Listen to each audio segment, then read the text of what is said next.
Go You're ahead. saying that sellers will come to you and you might advise them, do not sell the business? That would be the first path I would advise them on. And we say we're transition experts. We're not focused on the transaction. We want to help you do whatever is best for you and your family. If it is selling the business, we're going to do a better job than anybody else out there. I firmly believe that. But my goal would be, man, what if you could keep this company or sell part of it into a donor advised fund or an ESOP, sell it to your employees?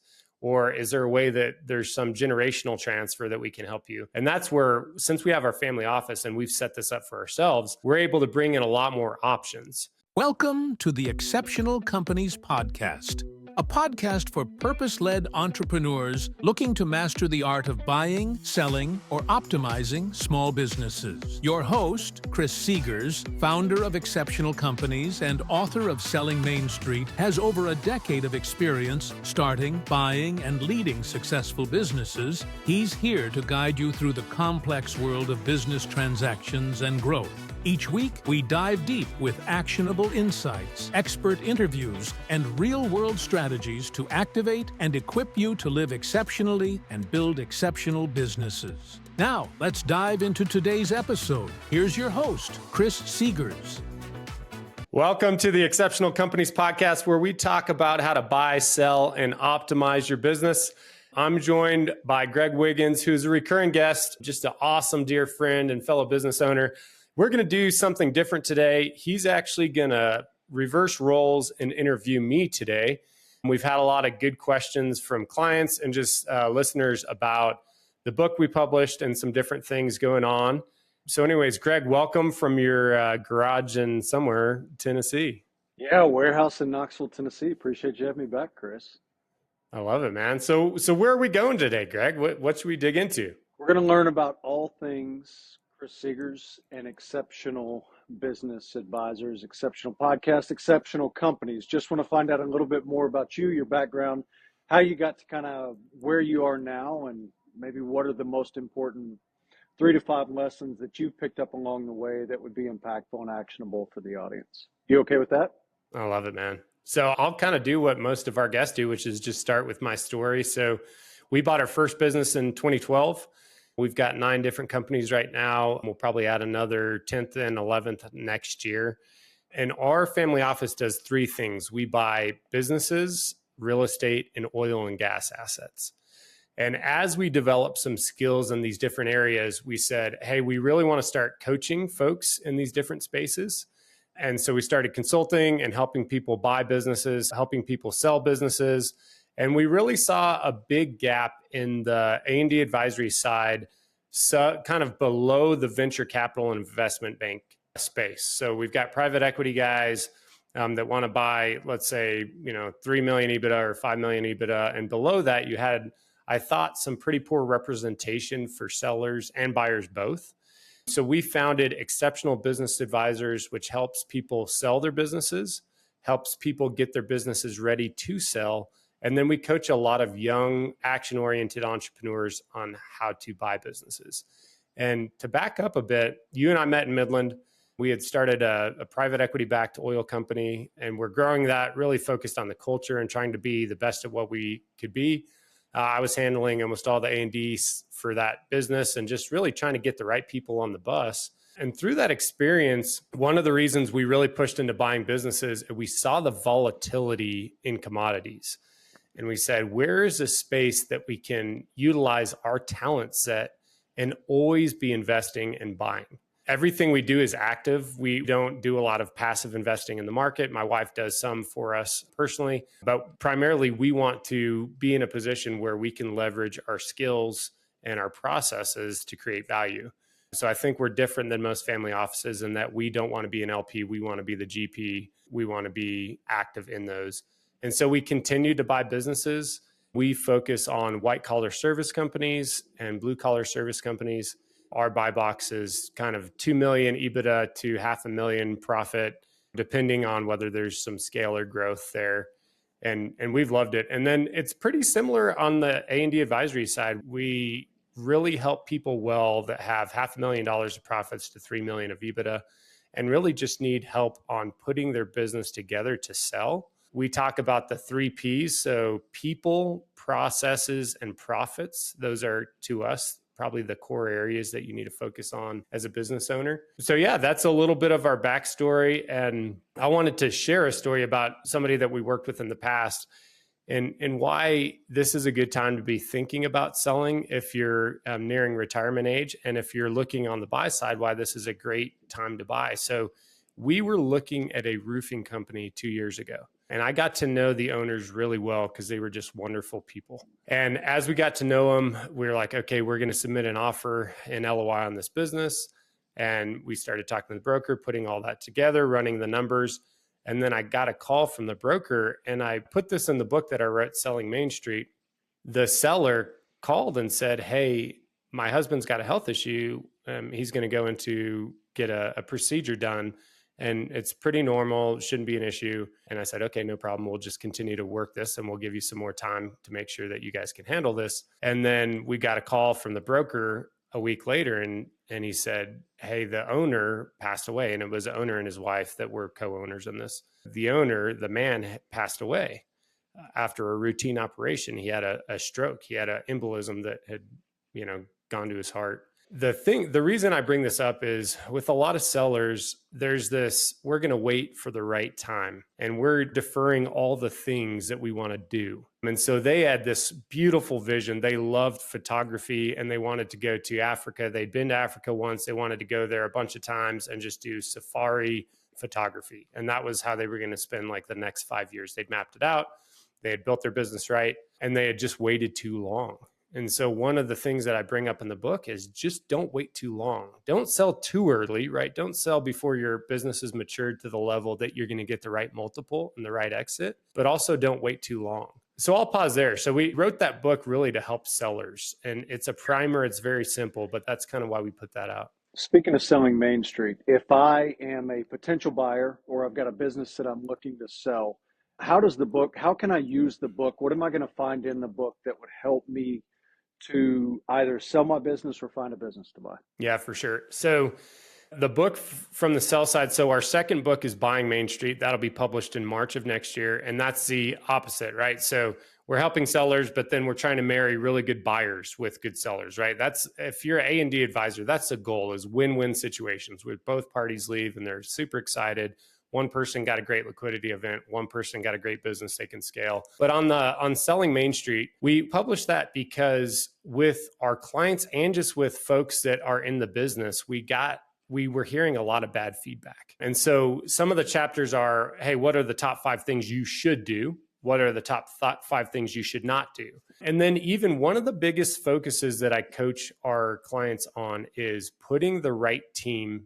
We call it the transition experts team. So oftentimes people that go to sell their business, they just ask their accountant or their attorney, hey, can you help me with this? And sometimes those folks are incredible, or sometimes those folks have never done a transaction in their lives. And so one of the big focus areas we have is put your transition expert team together first. And that should start with an A&D advisor, somebody that really knows the space.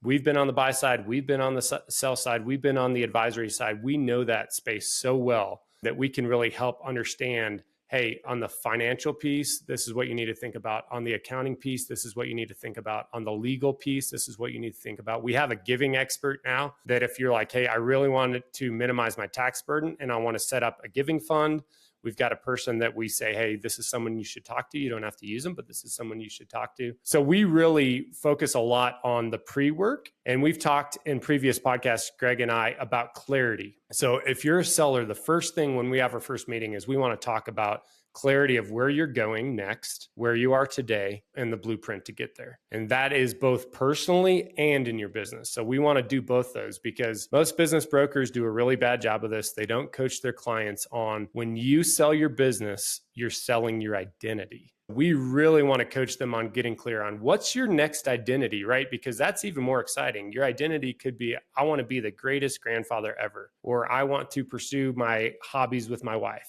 Whatever that next transition, or I want to serve. I really want to serve. But we want to coach them on understanding where their identity is going to be next because the business owner piece is going away. where they are currently. And then we give them a blueprint for the personal life and then also for the business, how to get their business ready. Well, that sounds like anybody that's looking to sell can kind of come to you guys at any point in the stage of the process. What does that time frame look like? If I've got a business to sell, what's a realistic time frame that I should be looking at to say, if I start today in this many months or this many years, I'll be ready to sell? Yeah. So in the book, we talk about 3 paths. One is path 1, which is where most people end up, is sell now. And that's the path that we say, we hope we don't have to get to that point. But if you're just to that point, great. And I'll circle back to that. Path 2 is prepare your business to sell. And path 3 is actually don't sell it, keep it. And we consult on this. There's ways to do Are you donor saying advice. that, are you saying that sellers will come to you and you might advise them, do not sell the business? That would be the first path I would advise them on. And we say we're transition experts. We're not focused on the transaction. We want to help you do whatever is best for you and your family. If it is selling the business, we're going to do a better job than anybody else out there. I firmly believe that. But my goal would be, man, what if you could keep this company or sell part of it into a donor advised fund or an ESOP, sell it to your employees? Or is there a way that there's some generational transfer that we can help you? And that's where, since we have our family office and we've set this up for ourselves, we're able to bring in a lot more options. So that's kind of option 3. And I love that. We always say, hey, is there a possibility you could keep this business? And most folks say no, right? I want to sell it. I've already made my mind. Okay, great. Is there a possibility? So option 2, that we could help you scale it. So here's the valuation today. Would you work with us for 18 to 24 months to get some more processes in place, to get some more people in place, and to get that valuation up higher to where maybe there's another $1 million or $2 million on the table? Most people honestly will say, no, I don't want to spend that time. I've been in the business for 30 years. And so then we go to option 1, which we're happy to help, but you have the least leverage in option 1, which is sell now. And that's where most of our sellers come to us, and we try to get to them earlier than later, because exactly what you asked, when should somebody come? If I can get you 18 months or 24 months before you're going to sell, we can do a lot more, right? There's a lot more leverage in that 2 years than you coming and saying, I need to sell, my health is failing, or I need the money, or whatever it might be, or I'm just tired of my employees. And that's where option 1, we get a lot of sellers that have already kind of gone through the process and maybe had a failed process or maybe had some bad counsel. And they're like, Chris, we just really need help on selling this thing. We met with a client yesterday that has a great business, but really is just like, I don't want to talk about logistics or strategy. He's like, we just need to get this thing sold and you need to bring a great buyer to me. We're like, okay, we can do that. But that's what I would recommend. If you want to get together and just have more consulting services and talk about strategy, great, as soon as possible. If you're like, hey, I'm 2 years out, how do I maximize? That's the space we really love. But if you're like, hey, I'm ready to sell today and I really want to find a buyer that's a culture fit, we love working in that space too. So all 3, but we have the most leverage the further out. And then not being transaction focused, but being transition focused. What do you guys do differently from a lot of the other cohorts or brokers or entities in this space that they're good transactionally, but oftentimes don't have the transition focus? Yeah, for sure. So we have got a great PDF on this, like a tool, and it basically is like 3 sections, right? The middle section is the transaction piece. And that's pretty much, if you're a business broker or A&D advisor, that's all you do. You're just going to put a deck together, you're going to sell the thing, and that's it. We do the front and the back piece, as well as the middle piece. We're great at the transaction. We've got every process dialed down, like our pitch deck, everything we do in that space. I've never seen a group that does it better, but the front piece and the back piece. And the front piece is that coaching. So we've got 2 curriculums. One is called the Blueprint for the Exceptional Life, and that would be that personal coaching. Hey, getting clarity. What are you doing next? Let's map it out.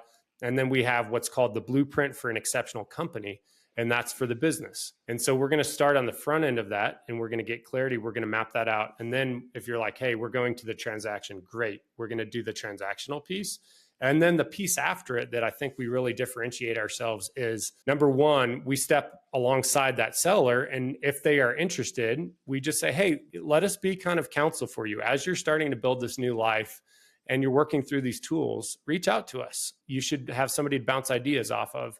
And we always encourage people, you've got to find where you're going to impact next. If you've done business for 30 years, you've got to find something. And for us in the book, I say, don't retire, inspire. right? Go serve somewhere. Even if it's a few hours a week, go find somewhere where you can leverage your skills and serve. It could just be being on the board of a local nonprofit where they need some more business leadership.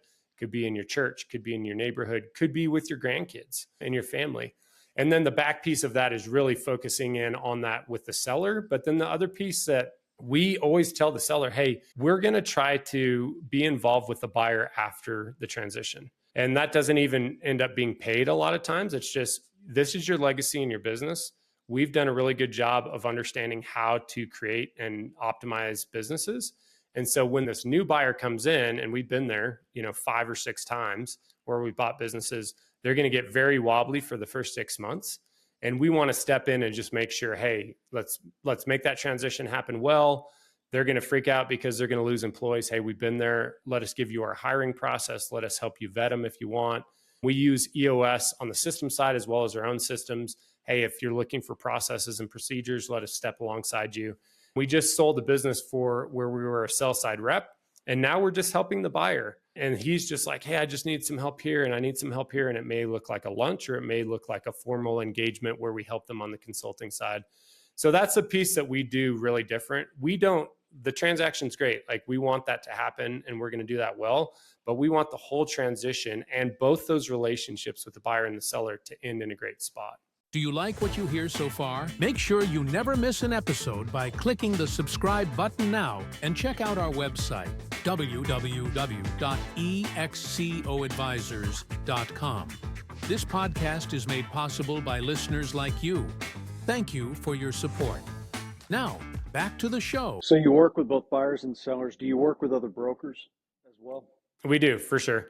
Yeah, we're pretty easy. I think most brokers, don't like to split commissions and don't like to work, but we're like, hey, if we have a great buyer and we can bring it to the table, we want this to work out. Because if it's a buyer we're just coaching and they've been looking for a good business and and the seller and the broker have a great business, why would we not marry that relationship? So I think just generally, my wife and I and our other partners in the family office, we have always said we are relationally focused. If we can help you, we're going to help you. We're not looking for some sort of kickback or anything. It's like, if we can help you, we're going to try to serve you.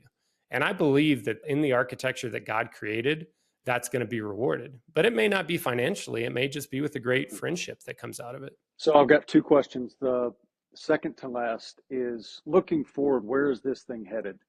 What is the next year to 5 years look like for you guys? Yeah, for sure. So our media company, Exceptional Media, we're really excited because we're putting out a lot of really useful resources and educational resources for buyers and sellers in this space. After we finish Buying Main Street, which is already at the editor, I'm going to write a book called Faith-Led Acquisitions. So there's a really tremendous group called Faith-Driven Investors and Faith-Driven Entrepreneurs, and they're just phenomenal. They do a lot of great things, but I want to write a book specifically to folks that have a faith or impact focus on how you would think about buying a business differently, because that's how we have a different lens around how we scale our business.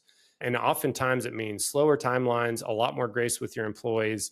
You're focusing on impact metrics, which also include profits and processes, but there's also some other impact that you're measuring. And that could be, is our team flourishing? And how are we going to measure that? What are the lead and lag measures behind measuring our team flourishing, our clients flourishing, our community flourishing? So we're really excited about that. And my wife is in the wealth management and estate planning space and is just phenomenal. And all of this content is very cohesive and similar. So the content we create for the personal life is also our curriculum for our employees. The content we create around the businesses actually is very similar. So a business owner can be doing the content within their personal development as well as developing their business. So we've got a lot of really cool things coming out in the next kind of 12 to 24 months that we're excited about. And we love helping people. So every time we come up with something, my brother Marcus, who's a partner, he probably gets tired, but we're always like, that's a tool. Let's create a tool there. Let's create it in a way that somebody else can utilize it. And where do I find out more? Where you say you got a lot of stuff coming out? Where can I find what you guys are up to if I don't have the opportunity to jump on a call with Chris Seegers? Yeah, for sure. Our podcast, the Exceptional Companies podcast, is on every platform. excoadvisors.com, excoadvisors.com. You can subscribe to the podcast there. We've got a page on that. You can reach out to us through that website. You can also reach out to my personal email, chris@exceptionalcos.com. And even my cell phone, I'll put my cell phone out there. My cell phone is 970-219-3295. We're here to help. God put us on this earth to help. And we're obviously super fired up. We think there's a big revival coming in the marketplace, and we want to be a big part of that. So, yeah. Well, Chris, appreciate you letting me flip the script a little bit, dig into you and everything that you have going on. You are absolutely the best in the game in the small business M&A space, or even mid and large size business for that matter. But thank you for your time, man. Okay. So one of the last podcasts you and I had done, we had talked about what are some of the things that you would recommend listeners do in 2025. Has that changed at all? So we've had some pretty dynamic shifts in the political landscape. Whether you think they're good or not, doesn't matter. But are there any other things that have come on your heart for how people should be preparing for 2025? Pour into people. That could be your employees. That could be your family, your friends. We are back into the gathering space, and I feel like we're creating community, or at least I am. I know that me and my family are. So find community, pour into it, focus on the individuals locally. Don't worry so much about the stuff you can't control. I love that, man. We did an exercise with one of our businesses, which was kind of the gratitude exercise, but more focused on what are the things that God or the universe, however you want to look at it, have provided to you that you didn't earn, that you're grateful for. And the interesting thing was every single one, and there was about 13 people on the call, every single one of the categories was faith, family, and health. And it was like, I'm so grateful for this great relationship with God that I have. And he's been so graceful. And me especially, I'm like, I was such a knucklehead and God gave me so much grace over the years. And then it transitioned to family. Man, we all have these amazing spouses that we don't deserve. And we should tell them that more often. We have these kids that are healthy. We have this, we have that. And then the personal health, right? Hey, we're healthy. Yeah, we all have different health struggles, but like God has given us all these things. And then, the interesting thing was we're measuring generally financial metrics. Hey, if I could make this much more, if I could buy this car, if I could buy this investment property. And yet when we look at it, it's always faith, family, and health that are the first three things, at least for the folks that we were on the call with, that are measured. So I think for me in 2025, I'm like, how do I pour into those three pillars more? And how do I minimize my thinking on the other piece? Still work on it, right? Let's do the lead measures and the daily habits and disciplines, but really focusing on faith, family, and health, and just being grateful for those. So anyways, man, I love having you on the show. Any other parting words of wisdom? You always have a lot of good wisdom. No, brother, that's it. Thank you for the friendship, for the love, for the support. Can't wait for more people to get to find you guys. Man, I love it. I'll see you later. Adios. Adios. Thanks for joining us this week on the Exceptional Companies Podcast. Make sure to subscribe to the show on iTunes, Spotify, YouTube, or via RSS so you'll never miss a show. While you're at it, if you found value in this show, we'd appreciate a rating on iTunes. Or if you'd simply tell a friend about the show, that would help us out too. If you liked this show, please reach out through our website, www.excoadvisors.com, for free tools to order a copy of Selling Main Street, or to sign up for our free webinar on how to sell your Main Street business.